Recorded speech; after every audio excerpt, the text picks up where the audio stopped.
سلامونه ستړي مشه بیا هم په خیر راغلی. دا د راځو خپل لومړني درس ته. په تېرو ویډیو کې مو وکتل چې څه رقم د کورس مخکې ځي او موږ کوم څیزونه پکې کاروو. اوس راځو خپل لومړني لوست ته. په لومړني لوست کې موږ فقط توري پیژنو، د الماني ژبې توري چې دا څنګه کارول کیږي او چیرې کارول کیږي. ځکه په الماني ژبه کې لکه د انګلیسي غوندې مونږ دوه ډوله توري کاروو، غټ او واړه. دلته اول راځو په غټو تورو باندې خبرې کوو. د الماني ژبه کې هم دوه ډوله توري دي چې غټ او واړه لیکل کیږي. غټ او واړه لیکل کیږي. دا د غټو تورو ډول دی او دا د وړو تورو د ډولونو څخه دی. د غټو تورو کارونه. غټ توري په الماني ژبه کې چیرته کارول کیږي؟ دې ته مو پام وي چې په الماني ژبه کې که هر چیرته یوه جمله موږ لیکو، که هغه په منځ د یو پاراګراف کې وي یا لیکنه کې وي، که هغه آخر کې وي، که هغه په پیل کې وي، هغه تل غټه لیکل کیږي. لکه Ich lerne Deutsch. Ich lerne Deutsch.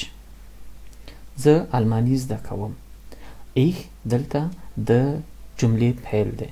جملې پیل تل مونږه په غټو تورو باندې شروع کوو. راځو نومونو ته. الماني ژبه کې هر نوم چې وي، که هغه نارینه وي، که هغه ښځینه وي، که هغه د دواړو منځ کې وي، که هغه د انسان نوم وي یا هغه د یو شي نوم وي، هغه نومونه ټول په غټو تورو باندې لیکل کیږي. زه دلته د یو هیواد نوم لیکم. د هیواد نوم دویچلند آلمان. دلته مې ټیله یاده وته دویچلند. دویچلند څه دی؟ یو نوم دی. په غټ توري باندې مو شروع کړئ. نومونه چې فعلي بڼه لري. په الماني ژبه کې لکه د نورو ژبو غوندې بعضې نومونه دي چې هغه د فعل نه ریشه اخلي یا راځي. لکه دلته ما لیکلی دی Ich lerne Deutsch. دا که زه په نوم باندې تبدیلومه نو دا کیږي lernen.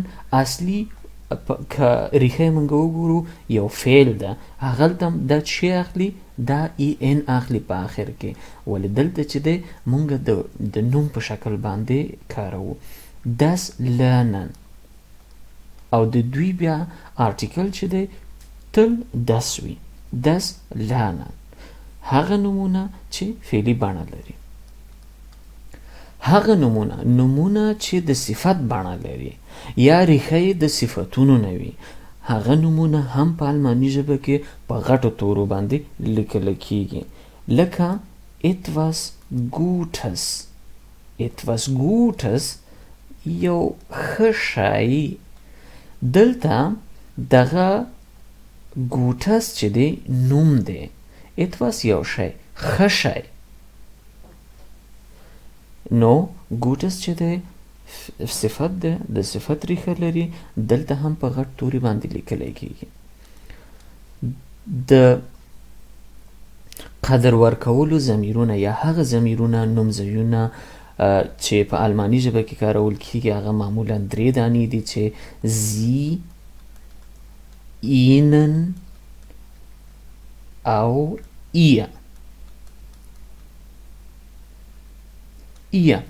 دا 3 واړه چې دي که تاسو په الماني ژبه کې یو چاته احترامانه خبره کوئ نو ستاسو مخاطب چې کوم یو دی تاسو تل ورته زی کاروئ، اینن ورته کاروئ، کله چې هغوی زیات وي ورته تاسو کاروئ. نو دغه د قدر ورکولو ضمیرونه چې دي دا ټول په غټو تورو باندې شروع کیږي. دیم که په منځ د جملې کې وي، که په سر د جملې کې وي، که هر چیرته وي دا په غټو تورو باندې لیکل کیږي. راځو د وړو تورو کارولو ته. وړه توري په الماني ژبه کې هلته کارول کیږي کوم چې موږ فعل لرو. لکه موږ په غټو تورو کې وکتل چې موږ دس لرنن درلوده. دس لرنن کله چې دس ورسره راغی، آرټیکل ورسره راغی، یا د تبدیلولو په حالتونو کې کله ورسره د آرټیکل په ځای باندې عین راځي یا د شمیرلو، هغه په هر حالت کې فرق کوي. هغې پسې به اوس نه ګرځو، بیا راځو ورته. لکه دس لرنن موږ هلته زده کړه وویلې او غټه مو لیکه. که دا اوس چېرته فعل، ځکه د دې ریشه فعل د موږ راځو، دا اوس لیکو لرنن. لرنن په چی باندې لیکل کیږي؟ تل په وړکي توري باندې لیکل کیږي. دا چې شی دی دا اوس فعل دی دلته، ځکه موږ په وړکي توري باندې ولیکه. صفتونه، ټول صفتونه په الماني ژبه کې په وړکي توري باندې لیکل کیږي. لکه ګوټ، ګوټ ښه. زه یو بیلګه ورکوم، بیا په نورو درسونو کې مخته ځو. د نښلولو توري، هغه توري چې نومونه سره نښلوي یا جملې سره نښلوي.